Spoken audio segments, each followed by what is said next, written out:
महाराष्ट्राच्या राजकीय पटलावर जी ओढाताण सुरू होती, ज्या पद्धतीने उद्धव ठाकरे युबीटी गटात आता या 6 खासदारांच्या फुटीमुळे जे संभ्रम निर्माण झाले होते आणि हे खासदार नेमके शिंदेच्या सेनेत आहेत का युबीटी शिवसेनेमध्ये आहेत, या दोन्हींचा ताळमेळ लागत नव्हता.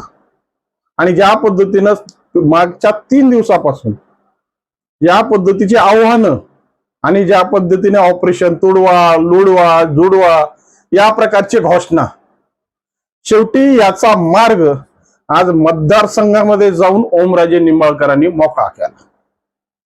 ज्या पद्धतीनं ओमराजे निंबाळकरांनी आपल्या गोवर्धनवाडी येथील आपल्या निवासस्थानी कार्यकर्त्यांच्या बैठका घेऊन आणि ज्या पद्धतीने कार्यकर्त्यांनी मत व्यक्त केलं, त्या पद्धतीचा निर्णय घेऊन आज ज्या पद्धतीच्या भूमिका स्पष्ट केल्यात ना, खऱ्या अर्थाने या भूमिका या ठाकरेंसाठी आव्हानात्मक ठरणार आहेत.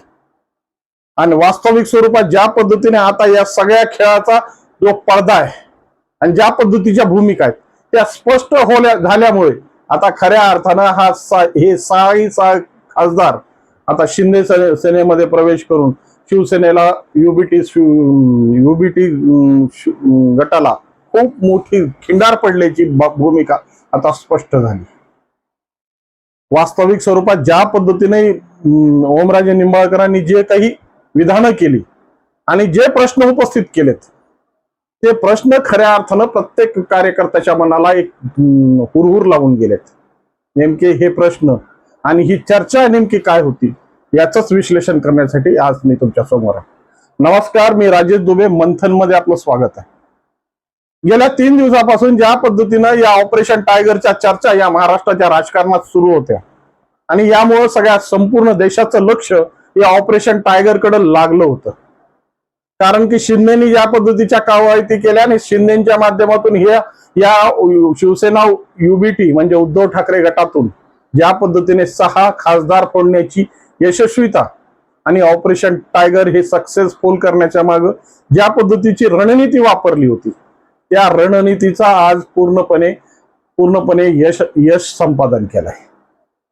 वास्तविक स्वरूपात ज्या पद्धतीच्या भूमिका शिंदेनी या राजकारणात मांडल्या आणि जेव्हापासून या शिंदेनी ज्या पद्धतीच्या भूमिका मांडत या शिवसेनेच्या परिस्थितीला आपल्या परिस्थितीमध्ये कशा पद्धतीने निर्माण करायचं, आपल्या म्हणजे जे मूळ बाळासाहेबांचा विचार आहे त्याच्याशी एकरूप कसं ठेवायचं, याच्यासाठी ज्या अहोरात्र जी मेहनत घेतली ना आणि ज्या कवायती केल्यात, आज त्या कवायती खऱ्या अर्थानं यशस्वी झाल्या असंच म्हणता येईल. ज्या पद्धतीने हेकेखोरपणा, ज्या पद्धतीने अहंकारीपणा, ज्या पद्धतीनं मी म्हणेल तोच कायदा या भूमिका मांडत शिवसेना ही आपली मक्तेदारी आहे आणि आपल्या या परिस्थितीचा खऱ्या अर्थानं ज्या पद्धतीनं राजकीय फायदा उचलता येईल याच्यासाठी वेगवेगळे प्रयोग करण्यात आले, वेगवेगळ्या दिशा दाखवण्यात आल्या आणि खरा ह्याच्यात गुदमारला तो सर्वसामान्य शिवसैनिक. वास्तविक स्वरूपात ज्या पद्धतीने बाळासाहेबांनी हे लावलेलं वटवृक्ष ज्या पद्धतीनं उद्धव ठाकरेंच्या हातात आल्यानंतर ज्या पद्धतीने एका स्टेपवर किंवा एका पायरीवर ज्या पद्धतीनं गुदमरत गेलो, ज्या पद्धतीची हिंदुत्वाची चाड यांनी सोडत हळूहळू सेक्युलरिझमच्याकडे वाटचाल करत गेले आणि ज्या परिस्थितीत जेव्हा या सगळ्या गोष्टीचा कळस जेव्हा 2019ला ज्या पद्धतीने युती धर्म असताना सुद्धा पाठीत खंजीर खुपसण्याचा जो प्रयोग या महाराष्ट्राच्या राजकारणात झाला ना, याची सगळ्यात मोठी खंत या राजकारणात व्यक्त होते आणि तिथूनच खरी उतरती कळा या शिवसेनेला लागली.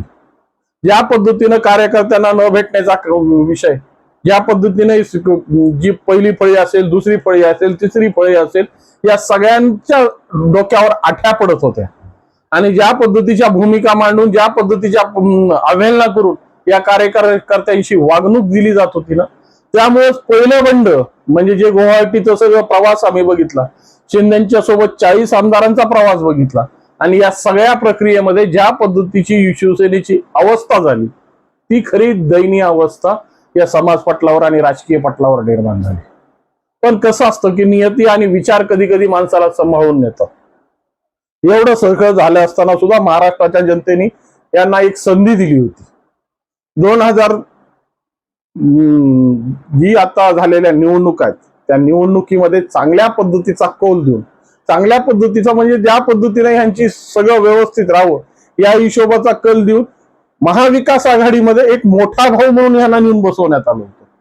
परंतु या सगळ्या परिस्थित्या जरी यांच्या बाजूने गेल्या असतील तरी या पद्धतीची वृत्ती यांनी जोपासून ठेवली आणि शेवटी या सगळ्या गोष्टीचा जो अतिरेक झाला आणि सर्वसामान्य कार्यकर्ता कशा पद्धतीने गुदमरत होता आज त्याची वाच्यता ओमराजे निंबाळकरांनी आपल्या विधानातून केली.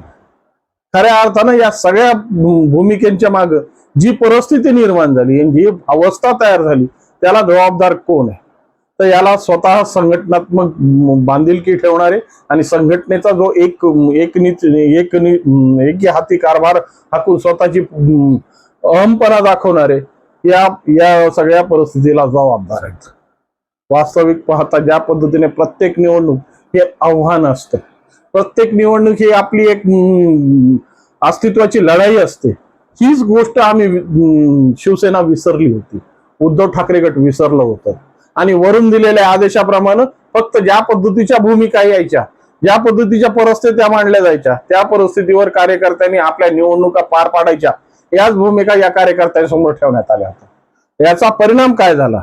याचा परिणाम खूप मोठा झाला आणि ज्या पद्धतीने स्थानिक स्वराज्य संस्था, ते पंचायत समित्या असो, जिल्हा परिषद असो, नगरपंचायत असो किंवा नगरपालिका असो, यामध्ये ज्या पद्धतीने या उबाटा गटाची परिस्थिती निर्माण झाली आणि महाराष्ट्रातून किंवा धाराशिव जिल्ह्यातून एकही नगर परिषद म्हणा किंवा एकही पंचायत समिती म्हणा यांना ताब्यात ठेवता आली नाही. याचं सगळ्यात मोठं दुःख होतं ती कार्यकर्त्यांची आडवा आणि जिरवाची परिस्थिती. आणि वास्तविक स्वरूपात ज्या पद्धतीने ओमराजे निंबाळकरांनी विधान केलं ना की जोपर्यंत हातात सत्ता येत नाही तोपर्यंत खऱ्या अर्थानं तो विरोधकाला जिरवता येत नाही. आणि ज्या पद्धतीच्या भूमिका आता धाराशिवच्या राजकारणात सक्रिय झाल्यात आणि ज्या पद्धतीने या सगळ्या प्रक्रियेमध्ये आज ओमराजे निंबाळकर हे मास्टर माइंड म्हणून बाजूला म्हणजे समोर आलेत आणि ज्या समोरच्या या भागामध्ये आता संजय दिना पाटील असतील, संजय जाधव असतील, आष्टेकर असतील, वाकचौरे असतील, यांच्या सगळ्यांचा मार्ग आता खऱ्या अर्थानं मोकळा झालाय.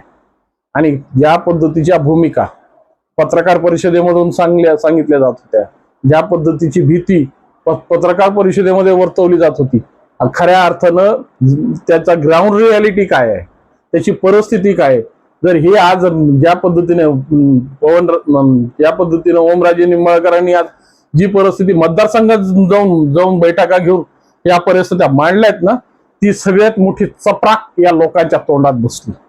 आडवा आणि तुडवा या पद्धतीच्या भाषा करणाऱ्यांना खऱ्या अर्थानं यांनी उत्तर दिलंय. आणि अशा पद्धतीची परिस्थिती होती एकेकाळी ज्यावेळेस शाखा प्रमुख, विभाग प्रमुख किंवा सर्वसामान्य शिवसैनिक हा ज्वलंत होता. तुम्ही हा शिवसैनिकच मारलाय, हा शिवसैनिकच दडपलाय, तर मग आता कुणाच्या जीवावर अशा गुरम्याची भाषा करताय? खऱ्या अर्थाने ही गुरमीची भाषा तेव्हा शोभत होती जेव्हा तुमच्याकडे हे हत्तीचं बळ होतं. हत्ती गेला आणि बळ राहिलं फक्त तोंडात, आणि या तोंडाच्या बळावर तुम्ही या सगळ्या सत्ता समीकरणाच्या इमारती उभा राहू शकत नाहीत. त्या पद्धतीची अवस्था आता खऱ्या अर्थानं या शिवसेना युबीटीची झालेली आहे. आणि वास्तविक स्वरूपात या परिस्थितीमध्ये ओमराजे निंबाळकरांनी घेतलेला निर्णय तुम्हाला कसा वाटतो? तुमच्या मनाला या भूमिका कशा पटल्या? आणि या संदर्भात तुमच्या मनात काही शिजत असेल तर 100% कॉमेंटच्या माध्यमातून कळवा. आणि व्हिडिओ आवडला असेल तर लाईक, शेअर आणि सबस्क्राईब करायला विसरू नका. नमस्कार.